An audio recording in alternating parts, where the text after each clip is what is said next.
অসম পঞ্চায়ত নিৰ্বাচনত কনিষ্ঠতম বিজয়ী কলিয়াবৰৰ ২১ বছৰীয়া নবীন দাস।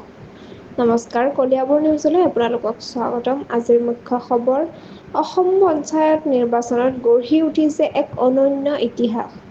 কলিয়াবৰৰ ২১ বছৰীয়া নবীন দাস হৈছে অসমৰ কনিষ্ঠতম বিজয়ী। হাটবৰ গাঁও পঞ্চায়তৰ ১০ নং বামুণীপথাৰ ৱাৰ্ডৰ পৰা সদস্য হিচাপে প্ৰতিদ্বন্দ্বিতা কৰি জয়লাভ কৰিছে। সম-জিলা প্ৰশাসনে প্ৰদান কৰা জয় প্ৰমাণপত্ৰ গ্ৰহণ কৰাৰ পিছত নিজৰ অনুভৱ ব্যক্ত কৰে নবীন দাসে। তেওঁ বক্তব্য দিয়ে যে গাঁওখনৰ উন্নয়নেই মোৰ মূল লক্ষ্য। যুৱ প্ৰজন্মও আগবাঢ়ি আহিব লাগে নেতৃত্বলৈ। তেওঁৰ এই সাহসিক পদক্ষেপ আৰু জয়ে নিঃসন্দেহে আগন্তুক সময়ত অসম যুৱ নেতৃত্বৰ পথ দেখুৱাবলৈ।